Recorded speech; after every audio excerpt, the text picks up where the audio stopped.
3, 2, 1, go. Okay, the first thing I want to say is I want to say hello to John Fiore, so that when I do my interview, I don't forget John's name. He's the next, and I'm the next lieutenant governor. Your Excellency.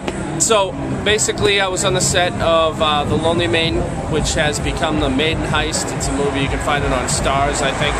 And myself and Jenna were on the movie, and we basically were brainstorming about all the networking events, and there was really not that many networking events in the Boston area. So we basically wanted to come up with an idea for a way to actors, crew members, to sort of pool together and meet each other, because it seems like unless you had work, you wouldn't meet anyone, and you know, vice versa. If you didn't have work, then you were kind of stuck, and when you had work, there wasn't a chance to really mix and mingle with anybody new.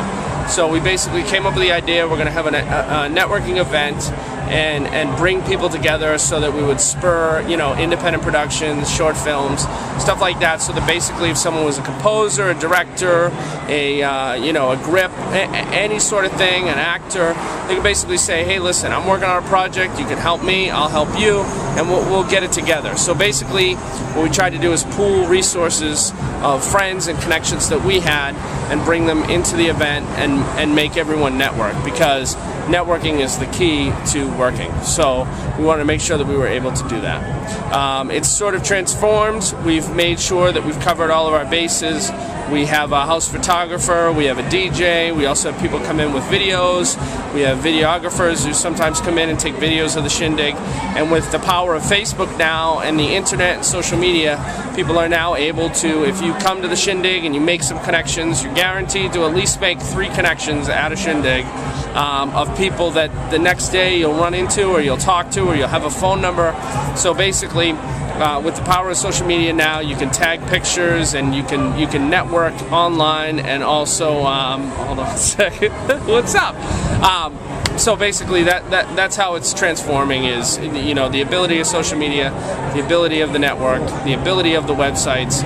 Everyone's able to pool together, to put their resources together, and to make projects, and to make this Hollywood East, and to build ourselves, build the infrastructure for when the big studio projects come in, and eventually when major motion pictures are made here, homegrown, in Massachusetts and in New England.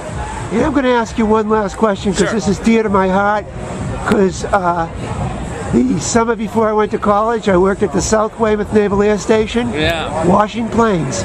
So is that going to happen? The studio? Southfield Studios? Yeah. I say yes. I believe it is going to happen. I've spoken to some of the representatives, and they are moving forward. They've scaled back the project. It's looking right now like a $10 million project. Hopefully the state will come in and put a little skin in the game and show them that the state is invested in the project. But as of right now, all the plans are a go, and basically it's scaled to a $10 million project. So we will have sound stages in Massachusetts, major motion picture sound stages. I know there's other sound stages, but the key is to have major motion picture sound stages, because what we need is episodic television. We need to keep jobs going, keep people working, and really keep our workforce working and working on projects, so that they'll be able to keep movies coming in and keep growing the crew base. We already have some of the best colleges in the world. We have Emerson, we have all kinds of colleges here and all kinds of students that want to stay here, and I believe that Southfield Studios will be a go, and we'll see some major moves this year. Excellent. Thank you very much, Chuck. Thank you. It's a great event. Thank you very much. We're talking to Sean Goodwin, Yes, sir. who was at the Mayan Temple in Indiana James, and he's going to tell us here at the Shindig what he's been doing in the movies. Well, my latest gig was Happy Widowers. It's an independent film that's still in pre-production stage. I was a main character. Actually, the 5 of us were, and that's pretty much where I've stopped. I've done some 48-hour film festivals, some short films, horror, comedy, drama. I've done some promotional work, some interviews. Done Super Mega Fest. And Sean? Yeah. Give us a line from your latest movie. In full acting acting mode now. Okay, full acting mode. Yeah. All right, so we're at the funeral of one of the wives that were, you know, killed or whatever, and we're talking about who killed her. We think somebody killed her. So the five of us are standing around in a group, and I'm talking about, you know, they're talking about going crazy, you know, what possesses a man to do it. So I'm like, you know, there's only so much a man can take before, you know.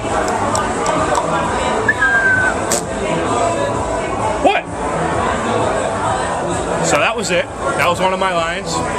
Sean, we wish you the best of luck. Thank you very much. It's great to see you here at the Shindig. Thank you. I wish you the best of luck too. Thank you. Where's it going? Right now we're just standing still, so we're not going anywhere. All right. So what do you want us to talk about? We're talking to the impresarios, or is it impresaria of Big Dreams. So, Kristen, you want to talk about Big Dreams? Sure. What do you want to know about Big Dreams? Big Dreams is a reality show that we're currently developing. Z, my partner in crime, and myself, through our production companies that are based in Massachusetts. We are in the process of looking for ambassadors. We're looking for an ambassador in every state that can help spread the word. While we're developing, we're going to be looking for sponsors. We are writing a business plan, kind of just looking to get people involved. We've been having a lot of conversations with folks from around the country, talking about their weight loss and their journeys, and really trying to get people to tell us their stories, and they've been doing that. I get a few emails a day, and we have a Facebook page set up, and people are really reaching out and really kind of telling us their stories, and we're trying to figure out how to get everyone involved. We'll be shooting some more footage along the way. We have some vlogs that are up on the website. I don't know, there's a lot. Okay, we'll go over to Z now and ask, I need Steve here to... How did this start, and what was the basic idea behind it? Well, I make documentaries as well as narratives, and there's a huge problem in funding documentaries. And I went to a pitch fest in February and listened to history and Discovery Channel execs talking about how to get multi-show series picked up, and I have been trying to figure out how to make a documentary into that format. And I've also been thinking about this whole weight loss thing, because nobody's been talking about life after weight loss. It's always been the shows about, you know, losing the weight. And I just kind of put two and two together, and I'd been following a gentleman on Facebook named Steve Nicander, and I also knew, Kristen. We had some familiarity with each other, both from the film business and from the issues of losing some weight, and I just kind of put everybody together and stirred it, and this is what we got. Okay, so we'll have a link in the article where to find Big Dreams on Facebook, and we'll have more information. Thank you very much, guys. Thanks. Best of luck. www.facebook.com/BigDreamsTV. 3, 2, 1, go. I'm Marty Hogan. The reason why I feel I'm the best candidate for the next city councilor in Dorchester is because I'm a person who wants to represent everybody equally. I want to be accessible, and I want to be able to bring our city into the 21st century. One of those things has to do with bringing revenue into the city. I believe that bringing film industry into Boston would be a really good move. I think we could honestly work with the film industry to increase our coffers as well as theirs, and I think that it would be a great situation for the people of Boston. The second reason, obviously, again, I'm somebody who can be accessible to all people, all walks of life. I'm not somebody who has a special interest, and I'm somebody who you could come up to my doorstep and ask me some questions, and I will work for you every day. So I think I'm the best candidate right now.